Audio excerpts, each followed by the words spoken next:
Cameroun a été partie à l'accord de Cotonou, signé le 23 juin 2000 au Bénin, entre l'Union européenne, les États d'Afrique, des Caraïbes et du Pacifique. Le Cameroun tient au respect des clauses et engagements prévus par l'accord. Dans cette approche, et conformément à l'article 8, il se tient régulièrement des sessions de dialogue politique structuré entre le gouvernement de la République et les responsables de la délégation de l'Union européenne. Pour la session ordinaire de ce mois de juin 2021, la première pour le nouvel ambassadeur, chef de la délégation de l'Union européenne. Il s'est agi, avant toute chose, d'une séance d'écoute. Je pense que la richesse de ce genre d'exercice est précisément d'être à l'écoute et de pouvoir échanger mutuellement. Et j'aimerais insister peut-être sur ce dernier point, si vous permettez, Excellence, parce que je pense que ça reflète réellement l'esprit dans lequel nous voulons concevoir ce dialogue. Tant dans l'accord de Cotonou que dans l'accord post-Cotonou qui vient d'être paraphé.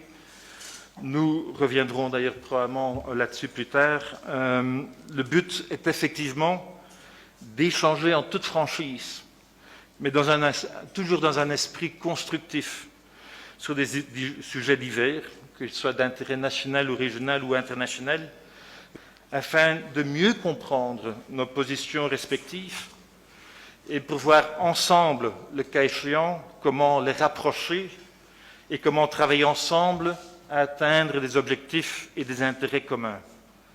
Et c'est vraiment dans ce sens-là que nous voulons donner au partenariat qui nous lie tout son sens. Nous espérons d'ailleurs que le sommet Union européenne-Afrique, qui finalement aura lieu probablement début du printemps de l'année prochaine, après avoir été reporté à plusieurs reprises l'année dernière à cause de la crise Covid, confirmera et pourra consolider ce partenariat. Sur les enjeux sécuritaires et environnementaux, dans la région du bassin du lac Tchad et du golfe de Guinée, est venue se greffer la question fondamentale de la désinformation. Je voudrais souligner également la problématique des discours de haine que l'on retrouve sur l'ensemble des réseaux sociaux.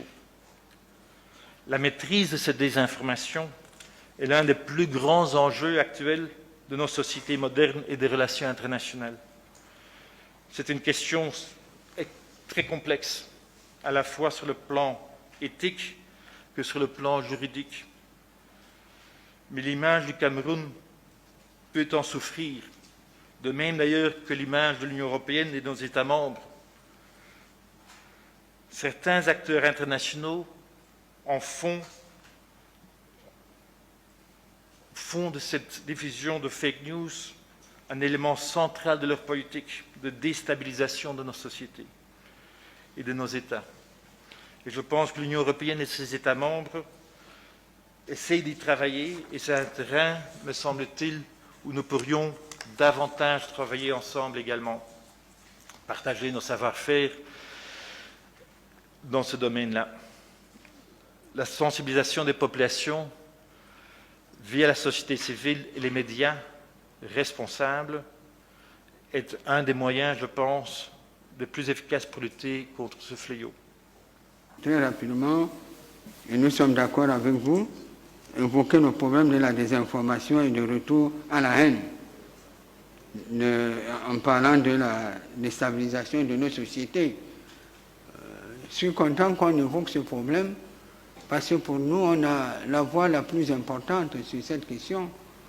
Monsieur le Premier ministre qui est là, qui est en même temps président de la Commission nationale du bilinguisme et du multiculturalisme dans ce secteur, et qui a toujours parcouru tout le pays pour expliquer ces situations, et même au niveau international porter la voix du Cameroun.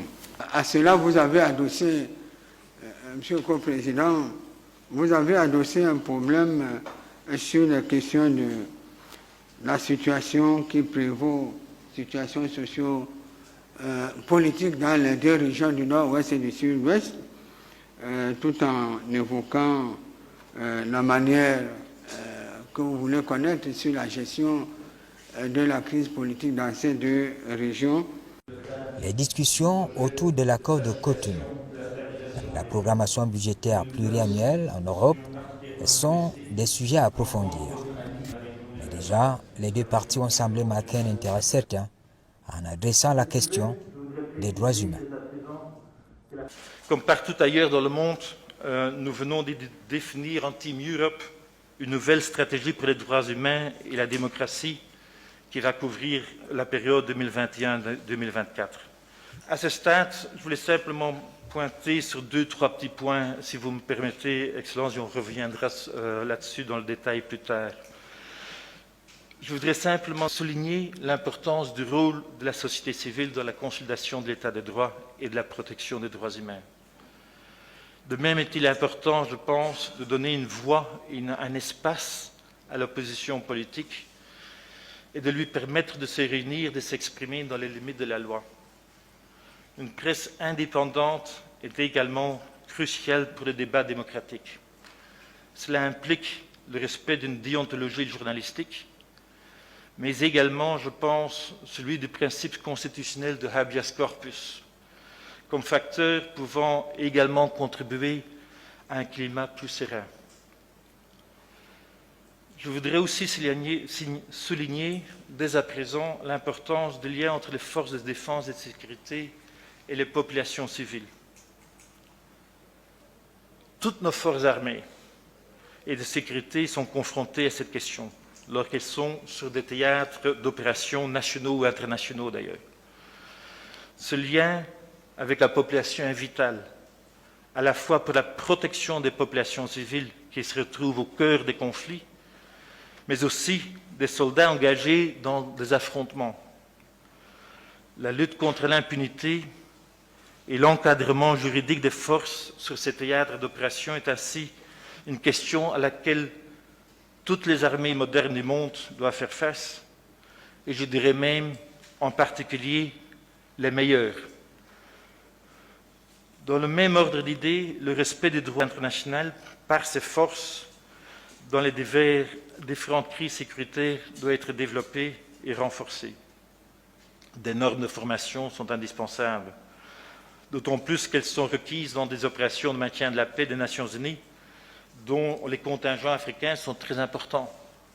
Et vous êtes engagés dans des opérations onusiennes, notamment à travers la MINUSCA, et je pense que nous pouvons tous vous être excessivement reconnaissants pour cet engagement. Donc vous savez de quoi nous parlons en évoquant ces problèmes-là.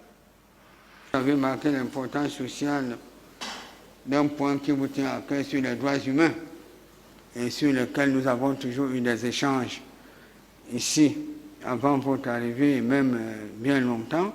La position camerounaise est connue de ce point-là. Elle est bien connue. C'est le problème qui est le lien entre les forces de défense et de sécurité avec les populations. Et vous avez analysé cette situation qui est connue et pour laquelle nous avons porté les informations, les éclairages dans tous les forats internationaux pour faire connaître la position du Cameroun. Vous avez dit que bon, toutes les forces de tous les pays sont confrontés à ce problème, oui, mais chaque pays a sa spécificité. Et nous demandons toujours aux uns et aux autres de comprendre la spécificité de la politique camerounaise dans ce domaine qui est une politique bien claire et assez régalienne et même une politique vraiment faite d'une armée vraiment de spécialistes, une armée bien formée, etc. En novembre 2021, à la deuxième session du dialogue politique structuré Cameroun-Union européenne, d'autres réalités vont apparaître, certainement.